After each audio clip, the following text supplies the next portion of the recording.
नमस्कार, आप देख रहे हैं दैनिक साथी हरियाणा। साथियों, आज जो खबर हम आपको दिखाने जा रहे हैं वह समाज में लगातार रिश्तों को तार तार करने व किस तरह से पहले प्यार और बाद में हत्या तक मामले पहुंच जाते हैं उससे जुड़ी हुई है। ऐसे में यह खबर उन युवाओं के लिए बेहद महत्वपूर्ण है जो जज्बात में आकर जन्म देने वाले माता पिता के दुश्मन तक बन जाते हैं।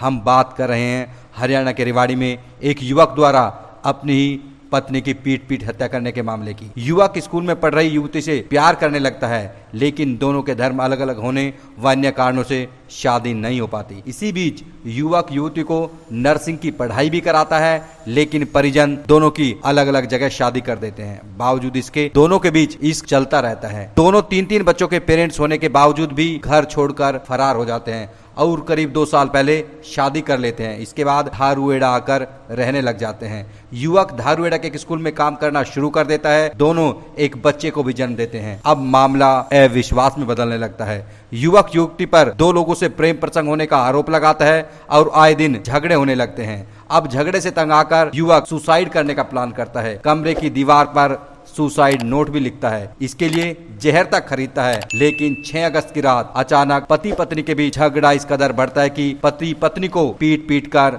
मौत के घाट उतार फरार हो गया, जबकि 8 माह का बच्चा मां के पास ही बिलखता रहा। अब रेवाड़ी पुलिस ने आरोपी पति को गिरफ्तार कर लिया है, लेकिन इस तरह से प्रेम प्रसंग के नाम पर कई परिवारों की जिंदगी बर्बाद हो जाती है। वहीं पहली शादी के 6 बच्चे व अब एक 8 माह के बच्चे की जिंदगी को दांव पर लगा दिया जाता है। ऐसे में कोई भी फैसला सोच समझकर करना जरूरी है, ताकि अपने साथ कई परिवारों को बर्बाद होने से बचाया जा सके। बाप को दिखाते हैं आरोपी पति की गिरफ्तारी के बाद प्रेस वार्ता कर रेवाड़ी पुलिस ने क्या कहा।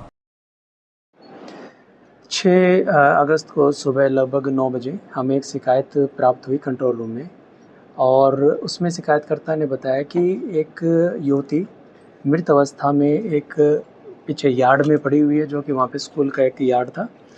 जो कि वहाँ पे शिकायत मिलने के बाद मौके पे पुलिस पहुँची, एसएचओ मौके पे पहुँचा, और मौके पे पहुँचने के बाद पता चला कि एक युवती है जो कि मिल्कीपुर राजस्थान के रहने वाली है। वो वहाँ पे मृत अवस्था में पड़ी थी। उसके साथ ही 8 महीने की एक बच्ची थी उसके साथ थी। जब वहाँ पे पहुँचने के बाद हमने एफएसएल टीम मौके पे बुलाई। सारे जितने भी मौके के हमारे ऐसे वहाँ के गवाह थे उनसे पूछताछ की। उसके बाद वहाँ से तथ्य थे जो एफएसएल टीम ने कलेक्ट किए, और हमने सीआईए के नेतृत्व में, सीआईए इंचार्ज धारूहेड़ा के नेतृत्व में एक टीम का गठन किया, और इसको हमने 7 तारीख को अरेस्ट किया है बस स्टैंड से। जो मुख्य आरोपी है संदीप नाम का युवक है, संदीप उर्फ सुनील, जो कि खैरथल का रहने वाला है। और जो पूछताछ में उसने बताया कि आज से 2 साल पहले इनका प्रेम प्रसंग चला और उसके बाद इन्होंने शादी की। ये दोनों ही युवक और युवती पहले से शादीशुदा हैं। इनके 3 बच्चे हैं, जो कि राजस्थान में इन दोनों का परिवार है। जब इससे पूछताछ में सामने आया कि इसको मारने का मुख्य जो कारण था वो था संदेह।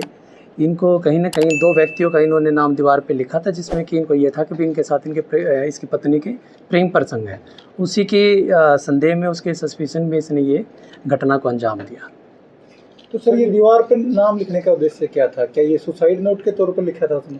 देखिएगा, जो पूछताछ में इसने बताया कि जो ये घटनाक्रम अंजाम दी है, इससे पहले ये सुसाइड करना चाहता था, और जो इसने लिखा था ये अपनी सुसाइड से पहले लिखा था, लेकिन इसने किन्हीं कारणों से सुसाइड नहीं किया। और जो रात को लड़ाई झगड़ा हुआ मियाँ बीवी का, उसमें इसने अपनी जो पत्नी थी उसको हत्या का अंजाम दिया। फिजिकली असोल्ट किया था बेसिकली।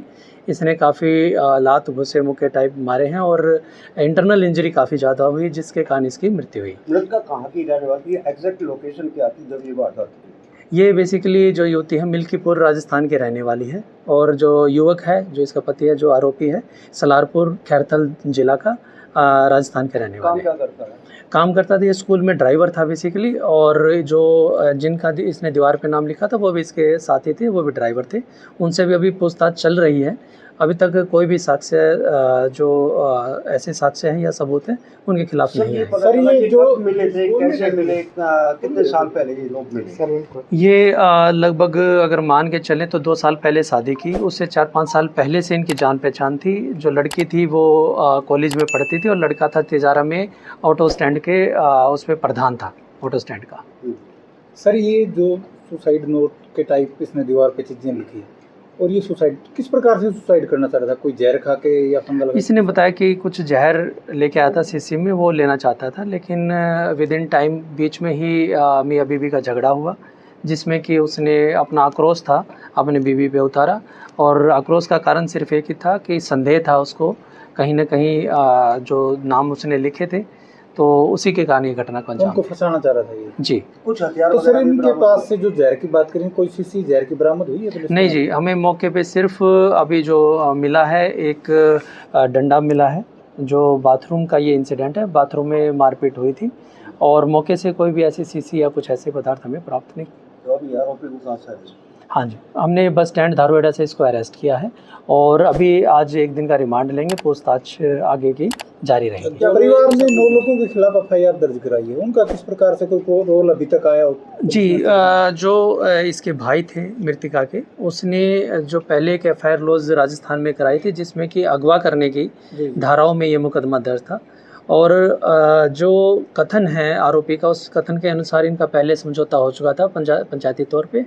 तो इनके जो कथनानुसार जो मृतिका के जो परिजन हैं, उन्होंने उन्हीं धाराओं के साथ और यहाँ पे हत्या की धाराओं के साथ मुकदमा दर्ज करवाया है। तो पुलिस को क्या अभी उनके रोल मिले हैं बाकी लोगों के? नहीं जी, मैंने आपको बताया कि इसको रिमांड पे लिया जाएगा, पूछताछ की जाएगी, आगे जैसे ही साक्ष्य होंगे आपको अवगत कराया जाएगा। मृतका के बच्चे थे, क्या उसके साथ ही रह रहे थे? हाँ जी, उसकी जो मृतिका की जो दूसरी शादी थी, उसमें 8 साल की एक लड़की थी, जो कि अब परिजन को सौंप दी है हमने।